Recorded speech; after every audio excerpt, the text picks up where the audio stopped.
Welcome to the Class Day ceremony celebrating the accomplishments of the 2022 graduates of the Columbia University Postbaccalaureate Premedical Pre-Health Program.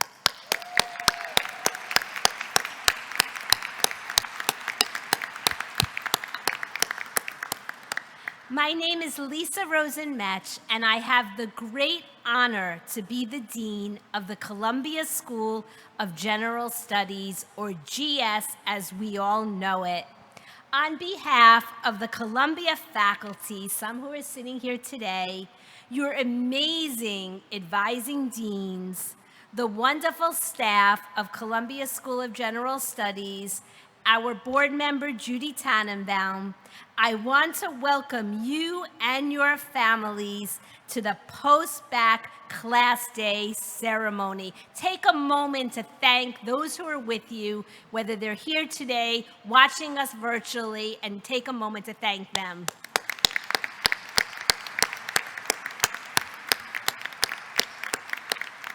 Welcome to our student speaker, Paul Izard, who you will hear from.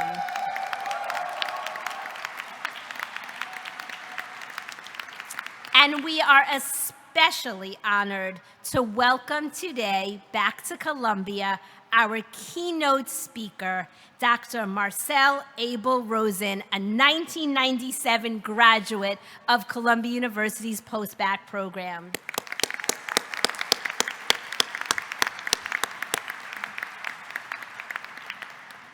I also again would like to welcome and thank the distinguished members of the Columbia faculty who have been your mentors and champions over the past years. It is our extraordinary faculty who make the Postbac Premed Pre-Health program at Columbia one of our most treasured programs here at Columbia University. Thank you to the faculty.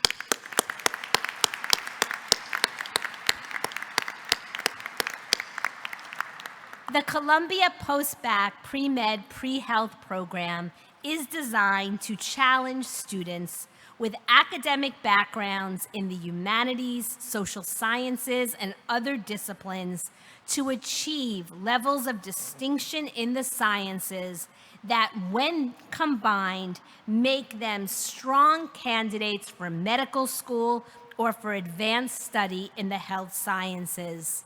What makes our students exceptional candidates is the way they further combine the depth and rigor of their academic science education with a genuine passion for helping others and healing, demonstrated by their many hours of hands-on clinical volunteer work. You are all finishing your Postbac Premed Pre-Health program and preparing for your next step in your medical education at an extremely important time for medicine. The world has never needed capable, compassionate health professionals more than it does at this moment.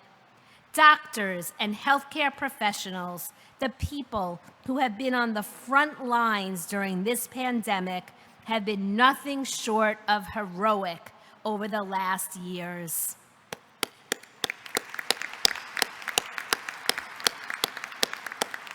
They have worked quietly, humbly, and at great sacrifice to their own well-being and that of their families.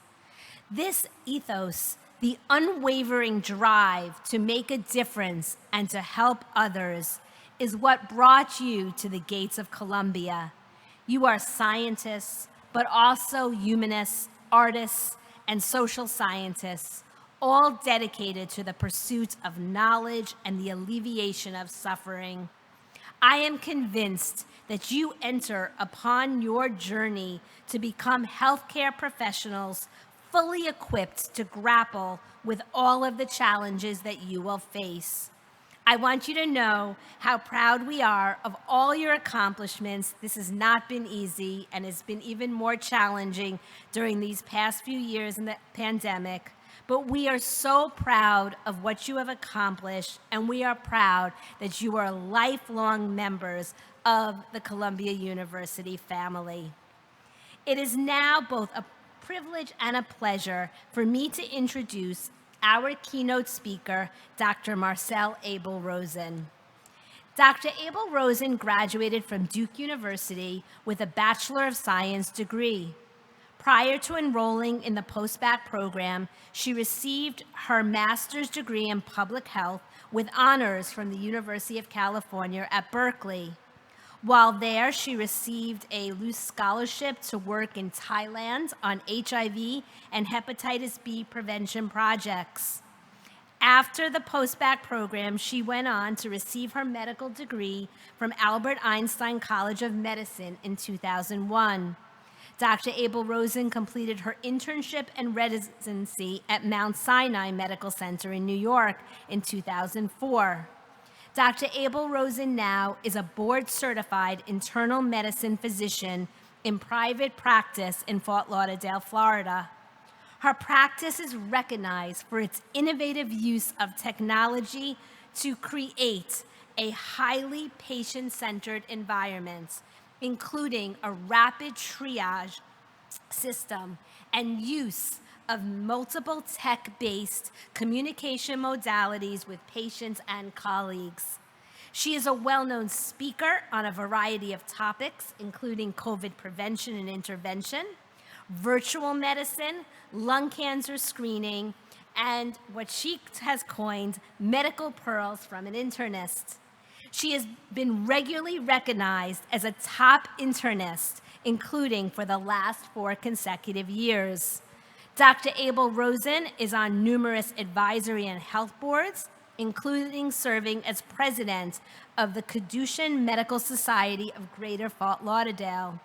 She is also on the board of visitors of Duke's Sanford School of Public Policy and the advisory committee of the Doctors Company, a physician-owned insurance company. I don't know how you do all of this. She has also been active on numerous local civic and philanthropic boards. On a personal note, I have so enjoyed getting to know Dr. Abell-Rosen, and I'm so proud that she is a distinguished alumna of our Postbac Premed program here at Columbia. We are thrilled her family has joined us today, and we are thrilled to welcome to the stage Dr. Marcelle Abell-Rosen.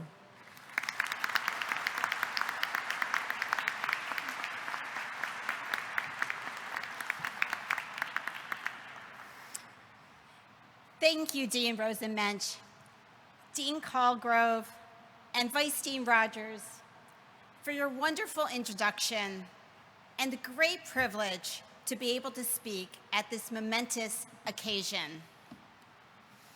Today is a special day in many ways, mostly because we get to celebrate all of you in person for your remarkable achievements in successfully completing this extremely rigorous program. And you completed it during one of the most challenging periods in medicine and in history. So congratulations.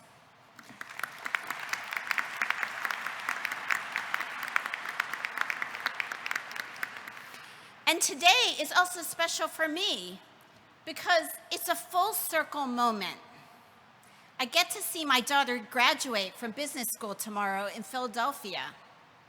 I felt my daughter's first kick while pregnant here in this Postbac program while studying at the library next to this rotunda. That little detail may resonate because, like so many of you, my journey to medical school was not linear. But it was the bumps in the road and the curves in the road and alternative paths I took that shaped the person and doctor I've become. I was born in France after my parents were among 40,000 Jews who were exiled from Egypt in 1956. My dad was 21 and my mom only 17 when their lives were suddenly uprooted and they were forced to leave their country. Any money and even the smallest family trinket were taken away from them on their way out. From their experiences, I learned an important lesson. Life can turn on a dime, and you may have to pivot quickly and learn how to survive. Through perseverance, they were able to further their educations, get better jobs, and slowly come to love their new life in France. But tragedy struck for them again when their second child, my older brother, developed progressive muscle weakness from the genetic disorder now known as spinal muscular atrophy, or SMA, and died at 8 months old. It wasn't until I was 11 that I learned about my brother and others in the family affected by SMA. And it sparked a deep desire in me to understand how could this happen? And more importantly, how could it be prevented in the future? So began my early interest in becoming a doctor. My parents needed more support and uprooted again, joining relatives in Baltimore. There, I was fortunate to be part of an advanced math and science program offered by Johns Hopkins. As a daughter of immigrant parents, I didn't know much about the college process, but I realized I had performed as well as my classmates and trusted my instincts to apply to the same schools that they did and was accepted to Duke. That was the good news. The bad news was my parents weren't prepared to pay for a private education and didn't think the costs were a good investment for a girl, even if they could. They told me they'd pay for a semester, but after that, I would have to find a way to pay for it or transfer. So, with blind faith, what did I do? I began Duke as a pre-med. But soon, I became overwhelmed waiting tables 4 nights a week while also trying to crush organic chemistry. This led me to put my pre-med path to the side, and I then found public policy, which ultimately helped me think about healthcare with a broader lens. My path then led me to pursue a master's in public health, during which time I traveled to Thailand and worked on a variety of hepatitis and HIV prevention programs. While it was an incredible experience, I couldn't shake my passion for wanting to be a doctor. And eventually, I found Columbia's Postbac program, and that changed the trajectory of my life. In my second semester here, I was sitting in physics class and became nauseous. I thought it was the lecture on G-forces. It turned out I was pregnant. I panicked. How was I going to manage a child, a husband, and medical school? But I kept at it, got great help, and finished the program.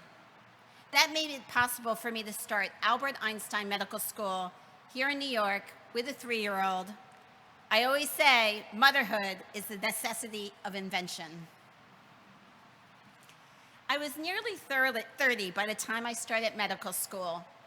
But in a weird twist of fate, during those interim years after graduating from college, the world of science had significantly changed. The revelations of the Human Genome Project allowed for new drug targets to be developed, like today's mRNA vaccine, and for disorders like SMA.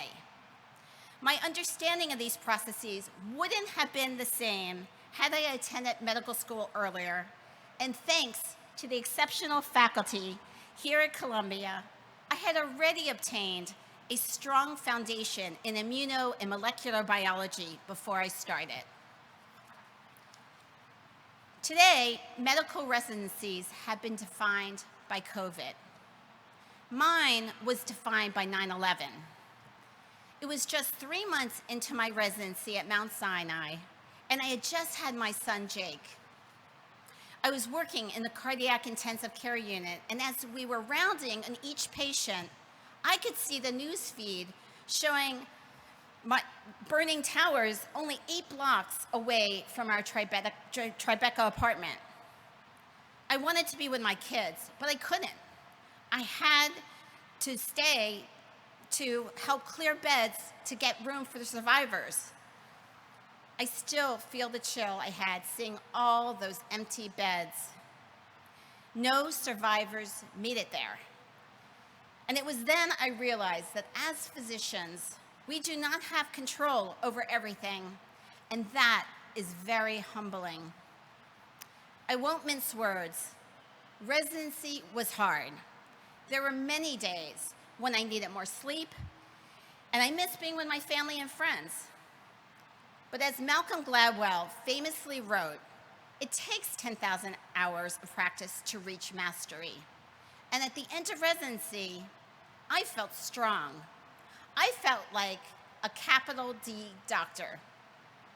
So just when it seemed that I could finally get a good job, have more time with the kids, in the city I loved, my husband's job moved to Florida. Ugh. After a few years practicing in Florida, I decided to start my own personalized internal medicine practice that provided patients with more time to discuss their medical issues and a rapid triage system for identifying early, sicker patients. It also allowed for different modes of communication, the beginning of using televisits that we commonly use today. As we all know too well, the last 2.5 years have been dominated by COVID. We started to see cases in Fort Lauderdale early in the pandemic. We didn't know exactly what was going on, but through my public health lens, I knew we had to pivot quickly. I converted my weight room into a lab and exam area since it had a front door for circulation. We shifted to virtual visits. We were essentially a MASH unit treating patients without protective gear, diagnostic tools, or treatment strategies. And I saw how politics and medicine are intertwined. Something as simple as wearing a mask was at the center of political debate, even within my hospital. It became clear to me that doctors' voices need to be at the table to make a difference. JFK once noted, the Chinese word for crisis is composed of 2 characters. One for danger, the other for opportunity. Well, devastating in so many ways, COVID was both an enormous disruptor and a great accelerator of medical progress. No one was left unaffected, including everyone in this room. The future practice of medicine, however, will be strongly influenced by the innovations that have come out of this period, like the use of real-world data and AI, monoclonal antibodies, and virtual applications. While the future of medicine is in transition, the need for good doctors has never been greater, and the rewards are still unlike any other profession. My story and your stories are separated by the details, but each of you has had your own challenges, crises, and choices that could have taken you off course, but it didn't. You followed your passion through your own path, and you found ways to pivot quickly and solve problems with creativity and vision to get to this celebration. Embrace your superpower, as your past experience has given you a unique and valuable perspective and knowledge and wisdom. Some may call this grit, but whatever it is, we need more of it in medicine. Medicine is both an art and a science, and the best doctors do both. Patients who are suffering need doctors who are willing to find solutions for them, not to tell them why they can't. I know you have a lot of concerns about your next steps, MCATs, applications, finances, but the fact that you're here today tells me you will make great doctors and be the future innovators and leaders of this next generation. Many graduation speakers may now say to you, go out and save the world. I say, remember to go take care of yourselves and your colleagues while doing that. We need you, and we need you for the long haul. The medical journey is a marathon. You need to be able to refuel your tank. Surround yourselves with the people that love and support you. When you can sleep, sleep. When you can play, play. Take advantage of the little moments that can inspire and energize you. A walk in the park, a Netflix indulgence, and time with family and friends. Your colleagues have been in the trenches with you. Be there for each other and stay engaged as voices at the table on issues that affect you and your ability to practice good medicine. I can guarantee you one thing. You are going to run into a variety of bumps and curves along the way. So when you encounter them, embrace them. Each one will make you stronger, give you wisdom, and ultimately make you better and more compassionate physicians. And make sure to thank those who have supported you along the way. Enjoy the ride, energize often, and embrace the bumps. Congratulations, classes of 2020, 2021, and 2022.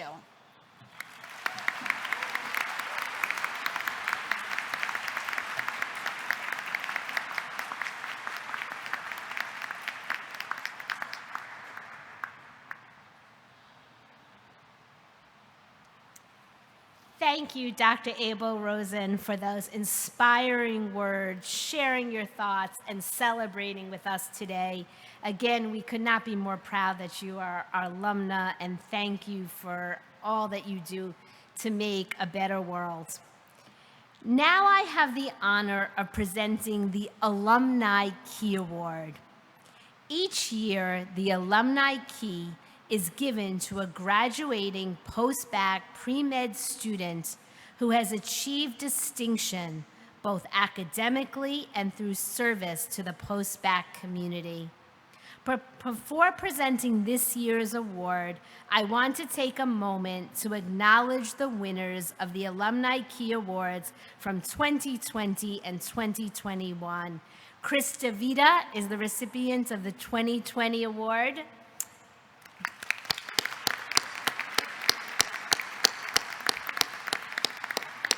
And Chelsea Melendez is the recipient of the 2022 award.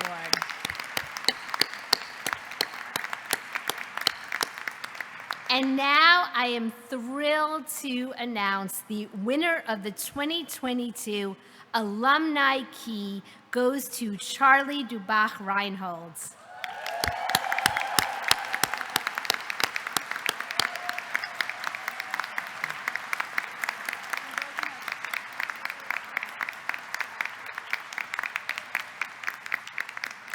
Here's the award. If you could hold it, and I can say a few words about you, Charlie. A native of Berkeley, California, Charlie graduated from Stanford University with a degree in theater and performance studies, with an honors in feminist gender and sexuality studies. While at Columbia, they were the founding treasurer of Queer Care, Inc., a nonprofit organization that provides free post-operative care for queer and transgender individuals. Queer Care gained 501c3 status this past year and has assisted with 55 surgeries in the New York City area since forming in January 2020.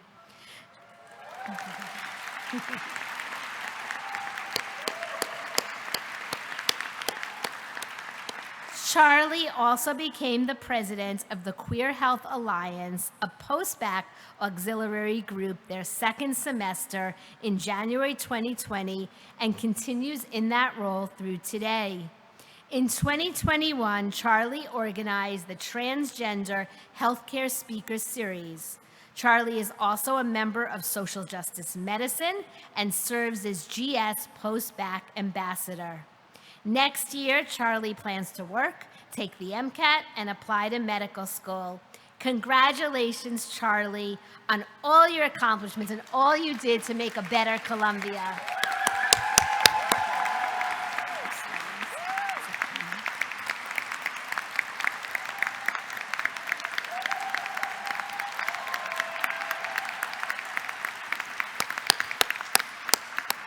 It is now my honor to call to the stage the Dean of the Postbac Premed Pre-Health Program, James Colgrove.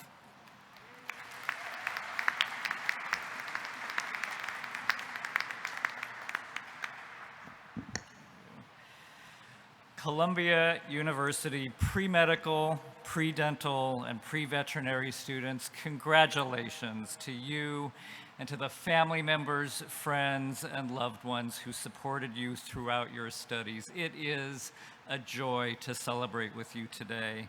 On behalf of the entire Postbac advising team, Deans Andrew Sunshine, Mike Allen, and Limari Carrasquillo, I salute your accomplishments. You came to this program as actuaries and bankers, as athletes and teachers and realtors and computer scientists, as actors and artists, and through your studies of the biological sciences and your work in healthcare settings, you transformed yourselves, and you have developed new identities as scientists, clinicians, researchers, and healers. You haven't left behind who you were before. Instead, you've integrated the knowledge and skill that you brought to this program into your new selves. Even as you transformed yourselves, the world around us has been transformed by a global pandemic and by powerful social unrest that accompanied it. This is an auspicious moment to be entering the field of healthcare, but it's also a disorienting moment. Where are we now in this almost but not quite post-COVID world? Some of the most fascinating conversations I've had this year have been with some of you about where we are and where we're going.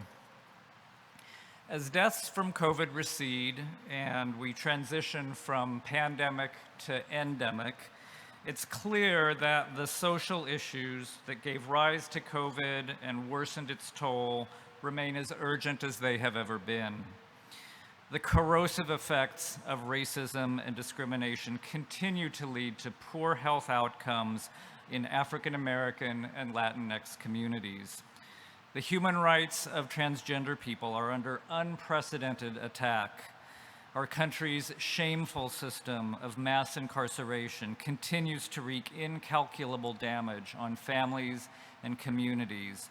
Opioid overdose deaths continue unabated in communities devastated by lack of economic opportunities and despair. The list of challenges goes on. Now, please do not mistake me. By calling attention to the daunting challenges of our current historical moment, I do not intend to strike a note of pessimism.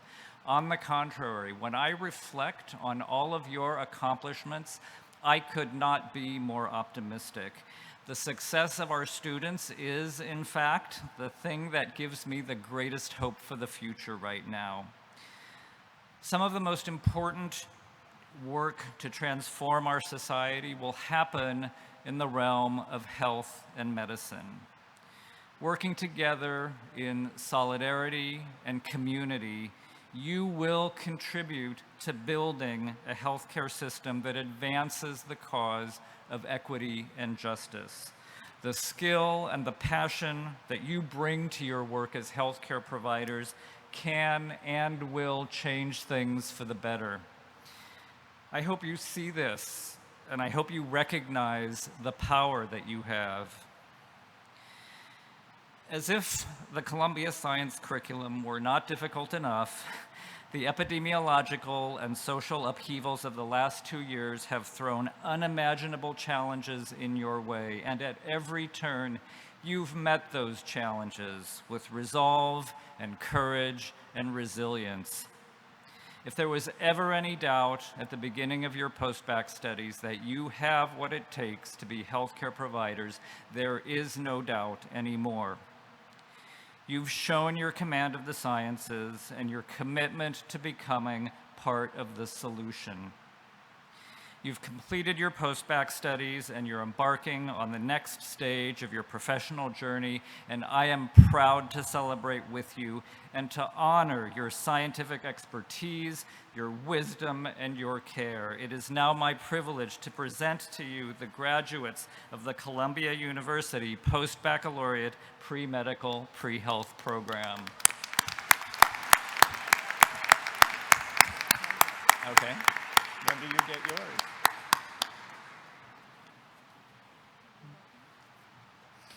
Charlie Dubach-Reinhold.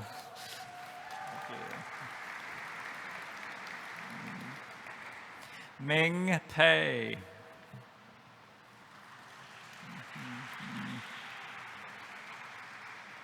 Bin-Shin Wang.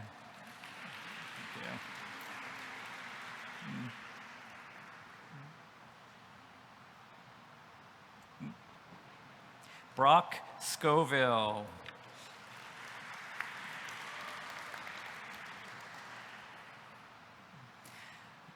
Manuel Ramos.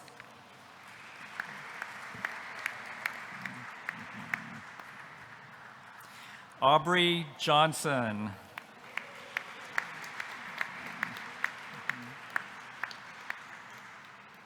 Hunter Drake.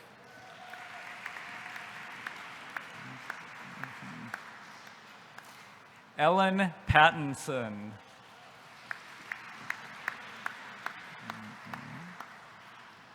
David Ahn.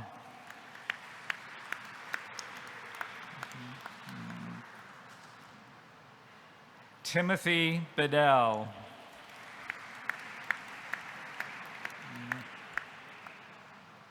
Darius Reiter.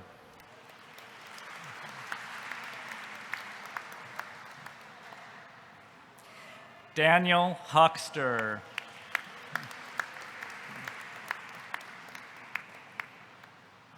Elise McKenna.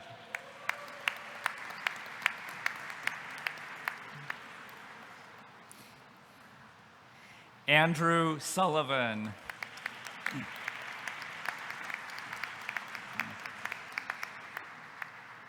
Ricky Ditzel.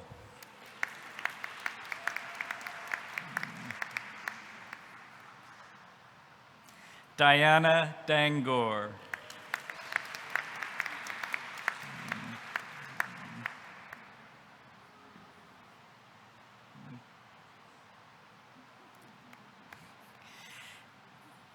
Kian Rezai.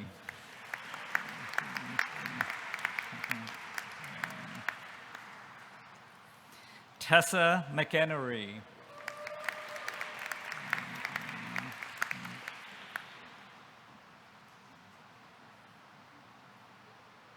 Paul Izard.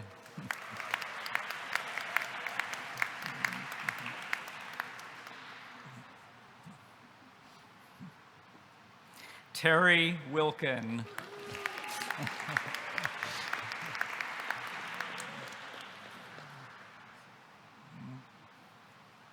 Ahmed Abdu.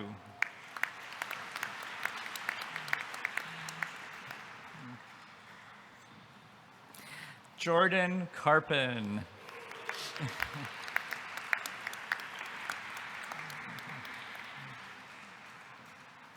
Michael Katzen.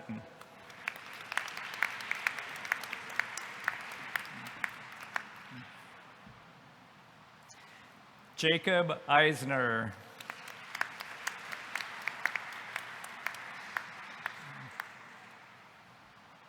Juliet Shatkin.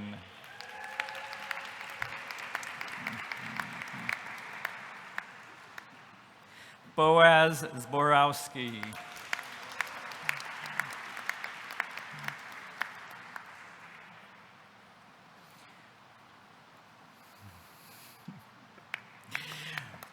Richard Colby.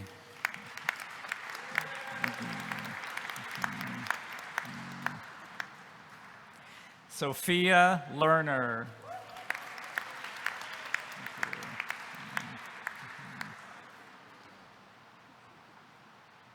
Meredith DeForest.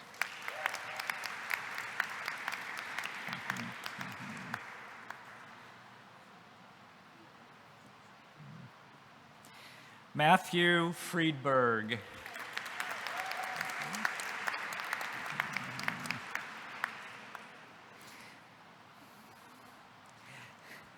Sally Varner.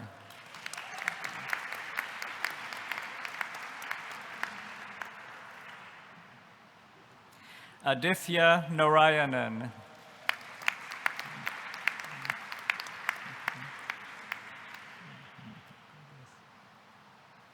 Cassidy Hamer.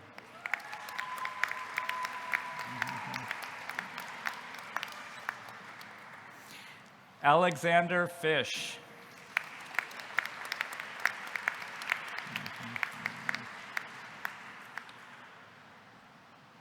Teresa Durham.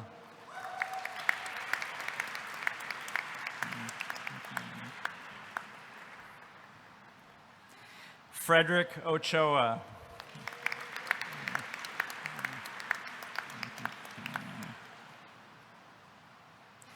Margaret Crownover.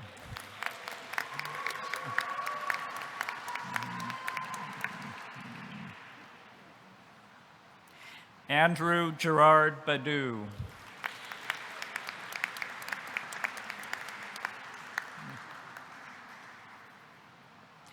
Boyi Yang.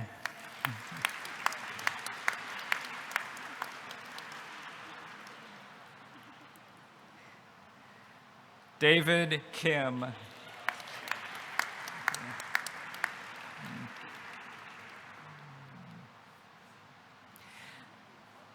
Zakiva Lewis Gruss.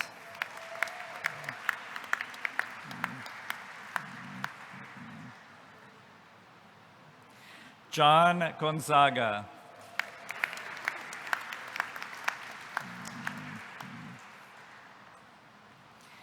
Juyeon Shin.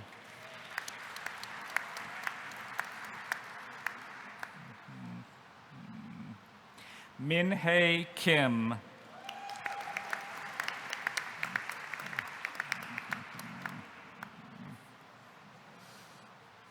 Alexander Jones.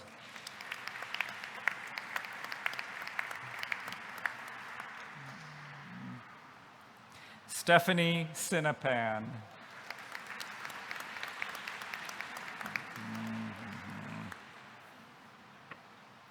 Serena Rumbo.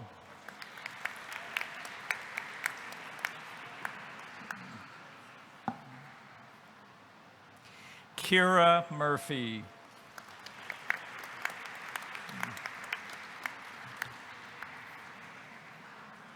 Samantha Albstein.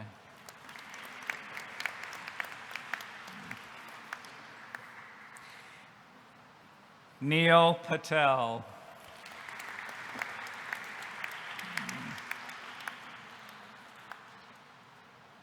Veronica Klein.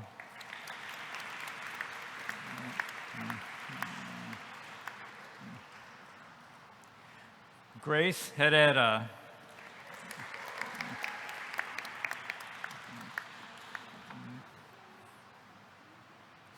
David Joseph Dillard.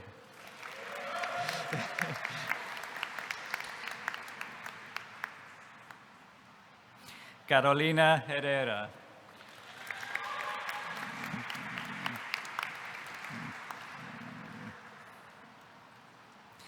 Jack Corzelius.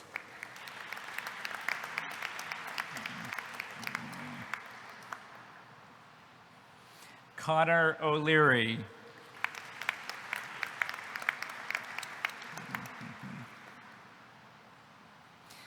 Ryan Foti.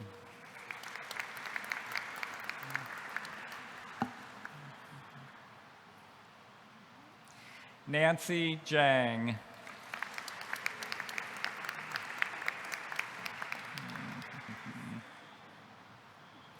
Danielle Nicosia.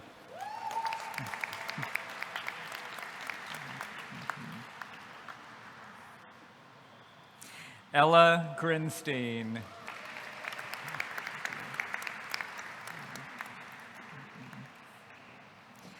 Ethan Mansour.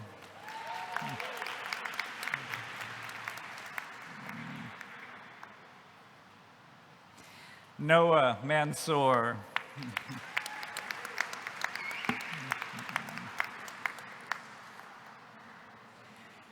Julia Montag.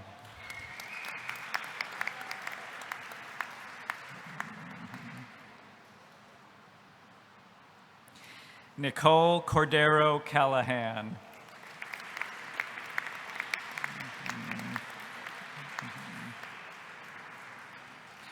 Courtney Porfido.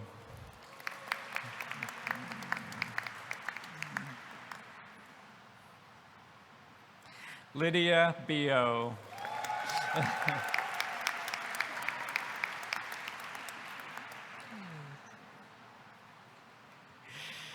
Doris Stapleton.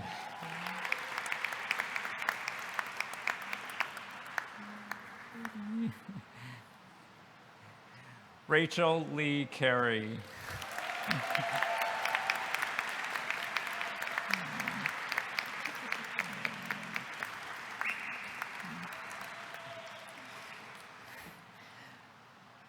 Please join me in giving a round of applause for all of our graduates. Congratulations.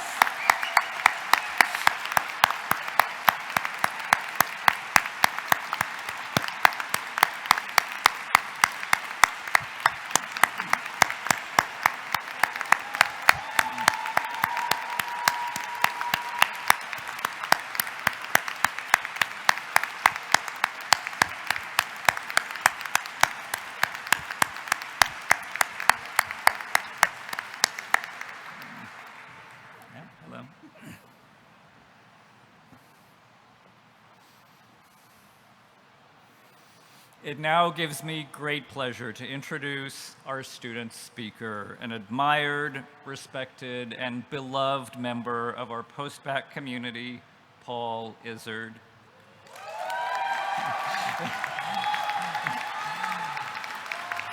Before coming to Columbia, Paul earned a bachelor's degree in biomedical engineering from Washington University at St. Louis, and then enlisted in the 82nd Airborne Division of the U.S. Army,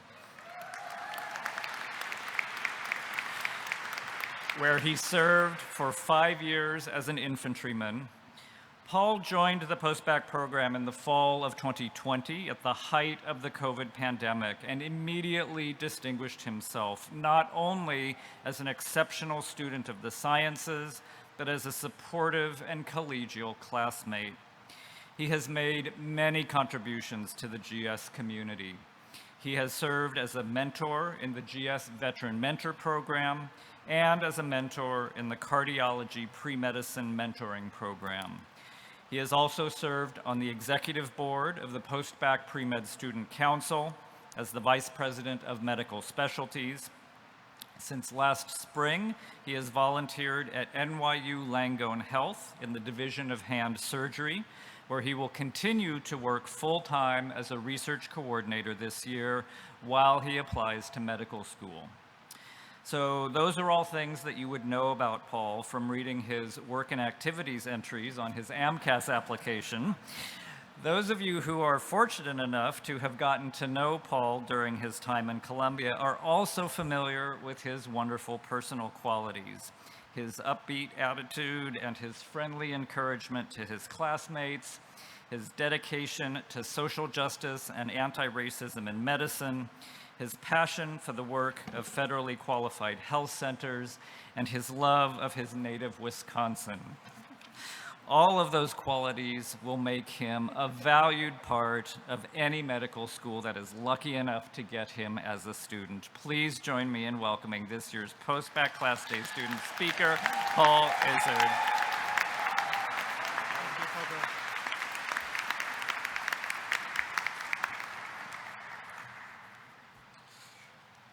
Before I begin, I want to thank our deans for granting me the great honor of getting to address you all this afternoon, but also for their tireless support and advocacy and helping us all reach this point. Each of you brings something special to the Postbac program beyond just being our advisors. A special thanks to my own advisor, Dean Colgrove, whose patience and insight has been instrumental in not just surviving, but thriving throughout my time here.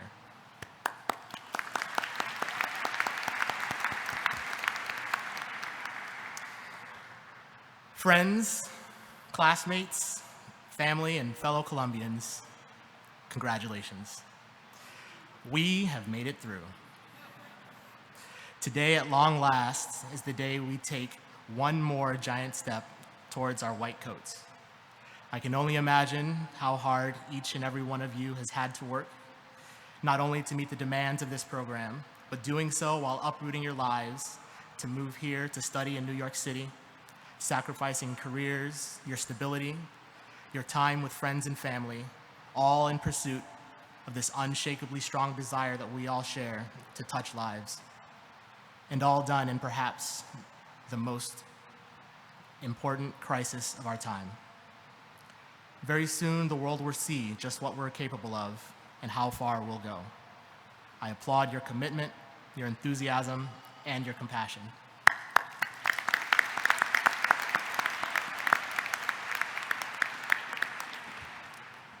I'd like to take this opportunity to share a few words of wisdom that have helped me and that I think are relevant as we take our next steps along this journey. Before I do, though, I want to share a bit about my background to help contextualize what I have to say. Despite how it may look, I am not some paragon of academic excellence. In fact, as an undergraduate, I very nearly failed out of college. My troubles had begun right from my very first semester as a combination of poor habits and the distractions of college life made me struggle to keep up with my coursework. I actively avoided the systems that were designed to help struggling students through some misguided sense that I would somehow be showing weakness by asking for help. I was afraid I'd be considered inferior to my peers, that if I could not make it under my own power, as I foolishly assumed everyone else was doing, then I did not belong. Unsurprisingly, it wasn't long before I began failing classes in earnest, and by my second year, I was already on academic probation. With the help of a counselor, I began to right my sinking ship, only for the shock of a medical emergency in my family to send me spiraling once again. I was very nearly about to drop out, and if not for the constant support of professors, advisors, and family who actively reached out to encourage me not to quit on myself, I very likely would not have graduated and certainly would not be here in front of you today. I share this with you not because I'm looking for sympathy, but for your encouragement, in the hopes that it causes each of you to reflect on everything that you've overcome in order to reach this point. I think we often can be presented with what appear to be grand figures who look down from podiums and give high-minded speeches, receiving honors and praise, and it looks natural for them to be standing up there, as though they arrived effortlessly at that point. It's too easy to forget they are at the end of a journey, and too easy to imagine instead that they are so praised because they didn't struggle. The victory is on full display, but what gets missed among all the pomp and circumstance are the many failures that preceded it. Perhaps some people are so blessed, but as for me, it was a constant struggle. Through undergrad, as I mentioned before, where I finally finished, and barely at that, at the bottom of my class. Through fear and uncertainty, failure and injury during my time in the United States Army. Here, in this program, having to reintegrate as a civilian and return to intense academics, while also dealing with the impacts of a pandemic that still, 2 years on, we have not yet defeated. But I am not alone in this. None of us has achieved anything without pain. Each and every one of us here has a story to tell about the barriers we've broken through, about the deserts we've crossed and the mountains we've climbed to get here. My first piece of advice is this: don't listen to the voice that tells you you're an imposter, that you don't belong, or that you won't succeed. Each of us, through our own merit and by our own paths, has earned the right to be here.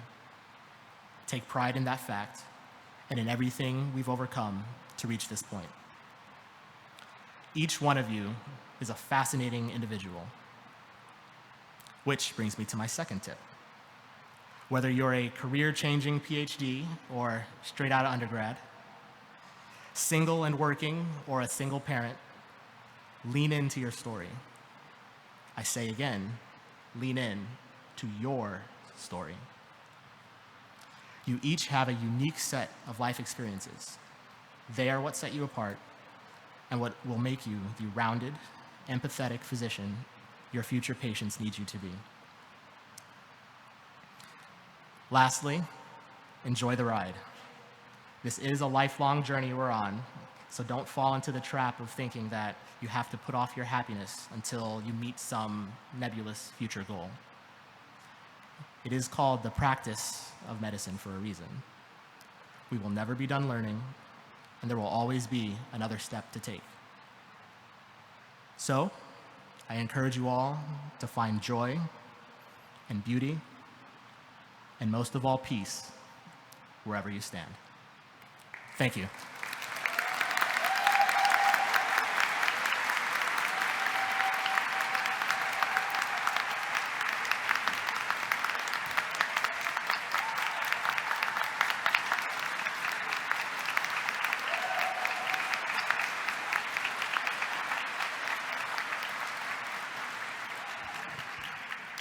Wow. Thank you, Paul. Thank you again, Dr. Abell-Rosen. Congratulations once more to our extraordinary Postbaccalaureate Premedical Pre-Health Program class of 2022 and 21 and 20 who are here today to also join. Again, congratulations.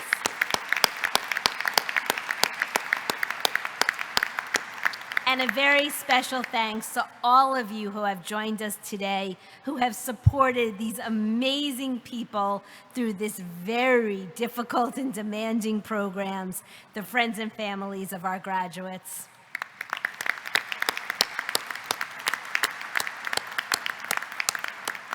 Thank you to the faculty who are on the stage, the advising deans, the leaders of the Columbia School of General Studies. It is an honor and privilege to work with you every day to support our amazing students.